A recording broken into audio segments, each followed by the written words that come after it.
Crafters, Raquel here with Paints and Glitter. I'm just coming along to unbox this cutie. This is the Spellbinders Platinum Scout. I'm sure you have heard of it. I just wanted to make sure I got my hands on it to complete the set.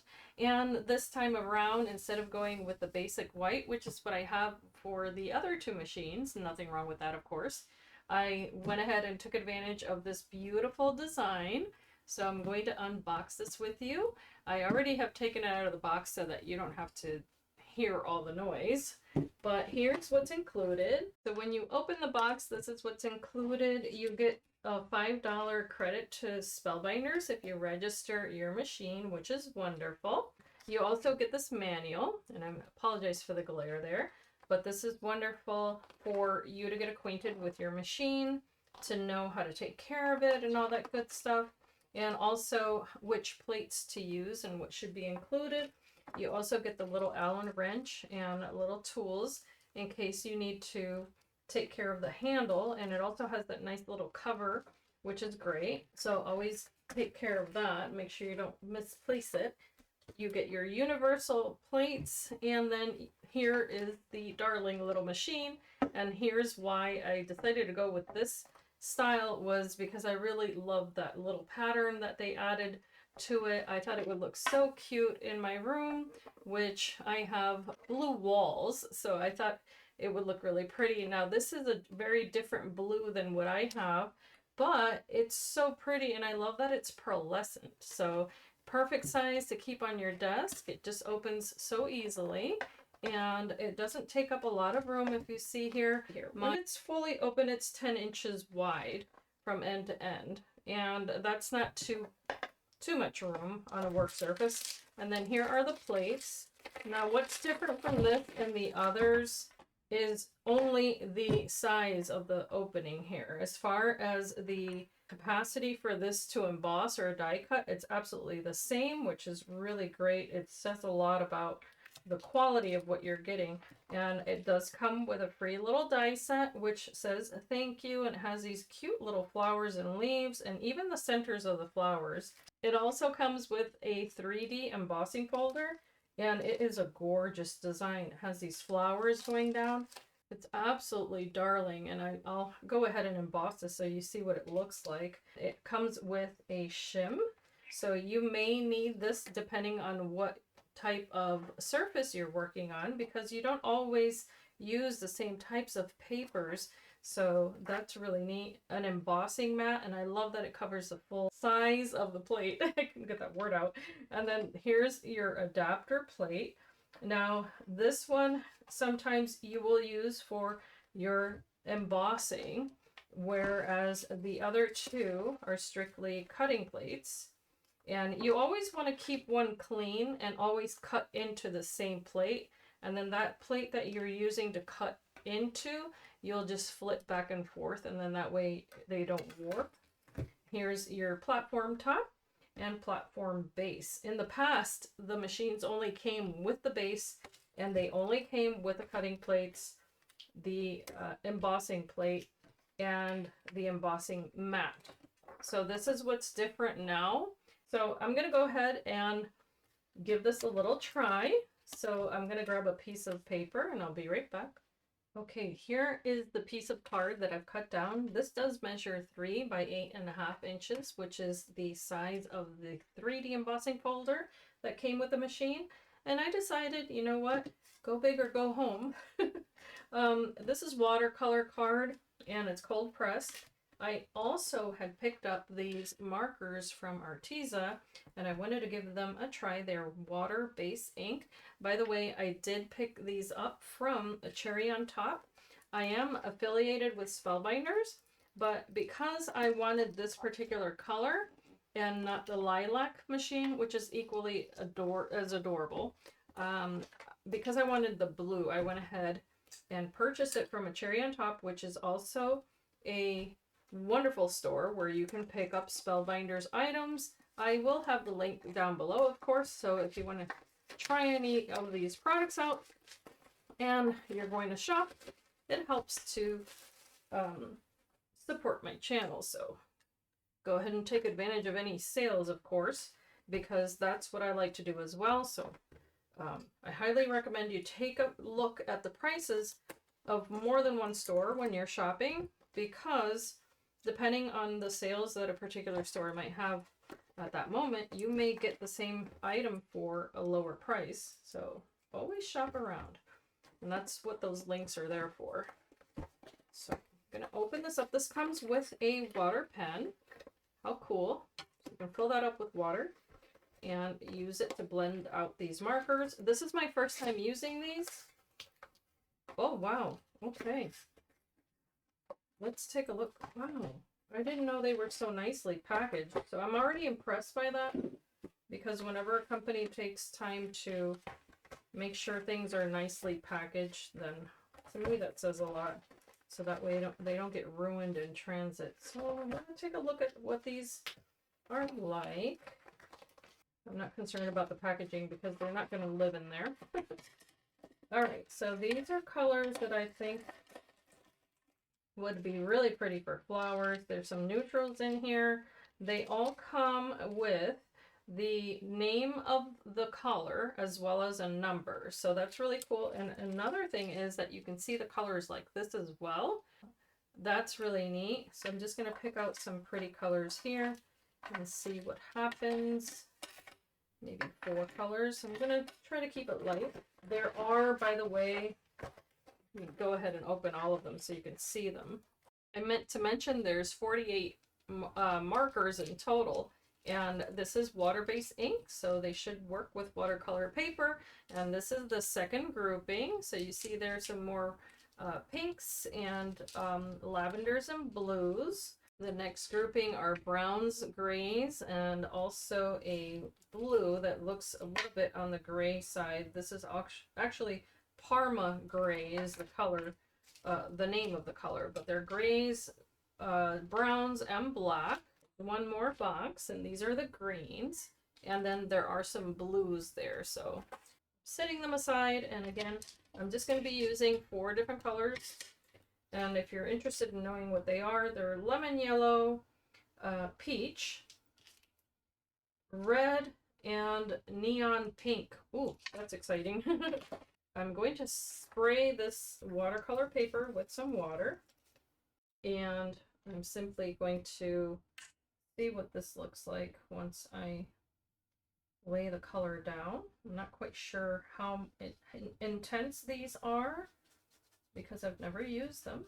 This first trial run here. Okay, so just laying a very light wash there. I'm not quite sure if you can squeeze these. Okay, so the barrel is hard, so you cannot squeeze them, so I don't know how you would get that color to load back into that brush tip. But the cap is very secure, so that's really neat. I'm wondering if I should store them with the brush side down. Let me know if you have these. Give me some pointers. This is the yellow, nice and bright. Very pretty color.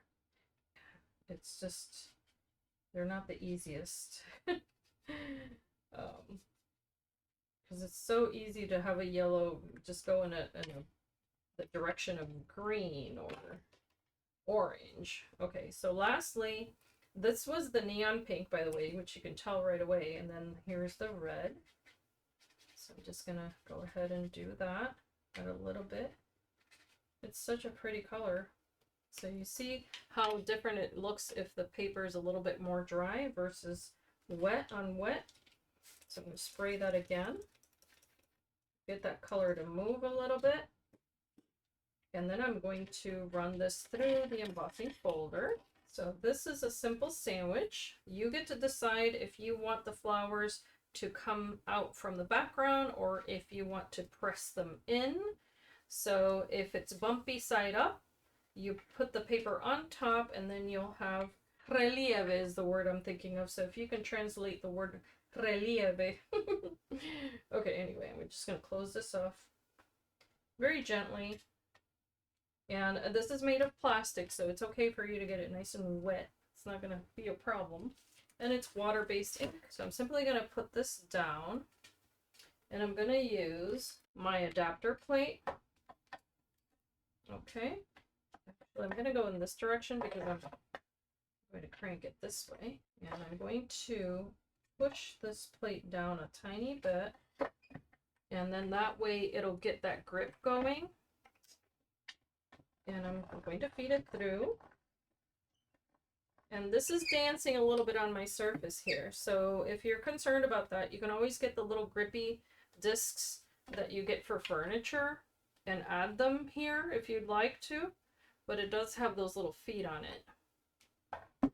And I'm just going to go back.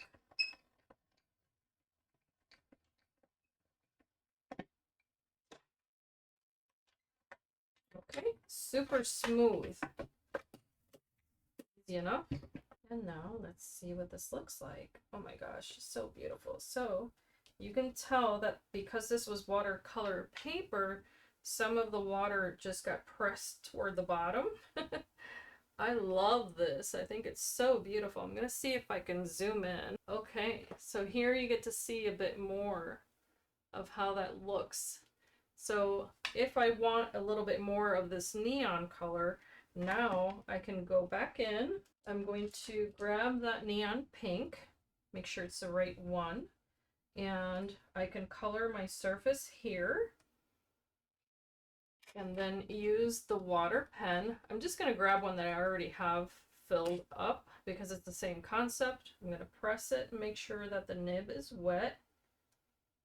Pick up some of that color with that wet nib and then go back in and color some of these petals a little bit more. Make it stand out. Oh my gosh, this is gorgeous. And then you get to decide how much of this. You can add a little bit more water.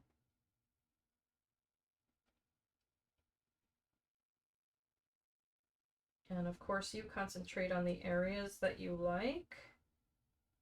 I really think that the 3D textures just lend themselves to these types of techniques. Adding it here. And those can be leaves, but they can also be buds or whatever. I think it's so pretty. This is a lot of fun. It's very therapeutic to watercolor. It can be very, very relaxing. Okay, I'm going to continue coloring and I'll be back when this is done.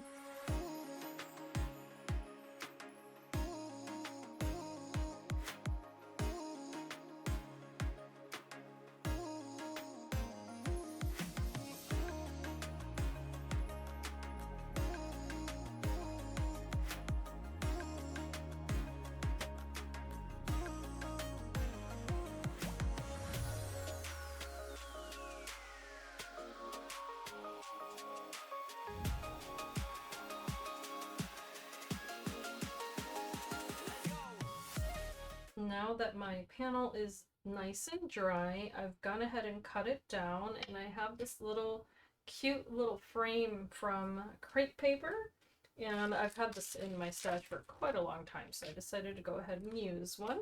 And I guess this was from the Good Vibes collection.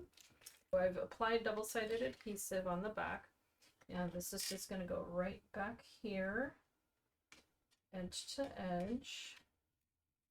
And I figured, why not make something playful? I've made a bunch of little flowers and leaves. Some of them I did color with the Arteza pens.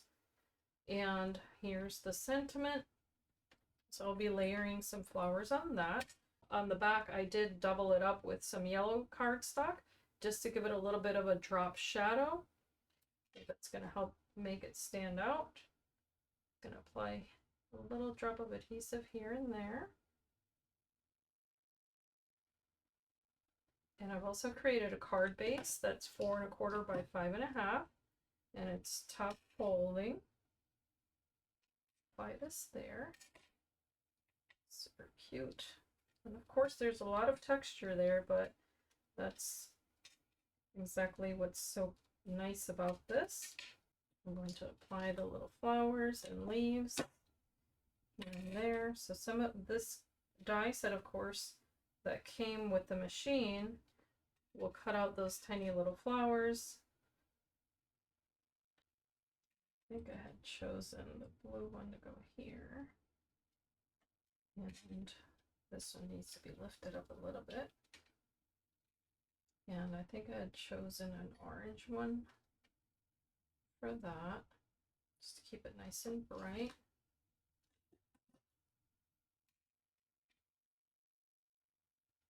Yeah, they match perfectly, and you do get the two different sizes. And some of these I colored with the Arteza pens. The color was Arctic Blue for the leaves. And then I just used different pens for the flowers. But I thought that it gave it that cute little watercolor effect to switch it up between the colored cardstock and the watercolor paper. So here to help this kind of bridge that. These two, and one of them I'm not going to color at all. It's just a piece of watercolor card.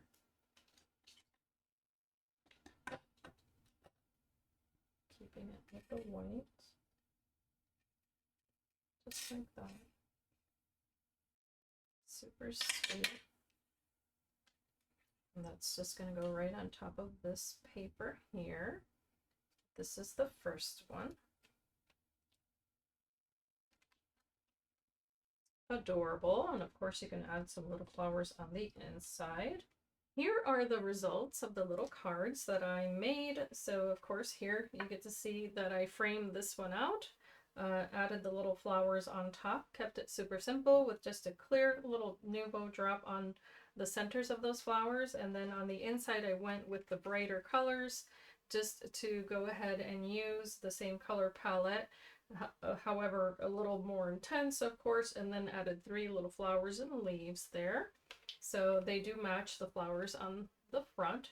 I took inspiration from the little brown frame here, and I cut out a piece of brown craft card for the background of this card, and then just framed it out in white with a second die cut there on the background of that beautiful embossed panel.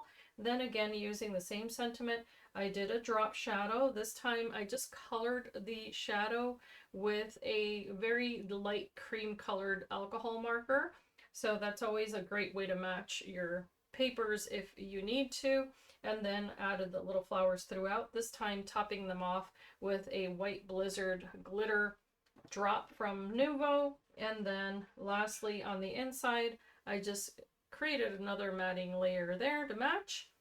And super simple, easy cards. I'm really happy with the results. And then here are the remaining little flowers that of course I can use on a tag or any other little card. Some of these I had colored with the Arteza markers, so they have that beautiful little watercolor effect, and then the other solid ones are just from the same papers I had used for the cards. So I hope that you have enjoyed this video. Let me know what you think. Hopefully you've been able to get your hands on the little Scout. I think it's such an adorable little machine, very useful, and equally as I said before, equally as strong as the larger machines from Spellbinders. And of course, everything else is just an added bonus. But I do hope that you have enjoyed this video. Don't forget to subscribe. And as I always say, I hope that you can be inspired and be blessed. And I'll see you in my next video. Bye-bye.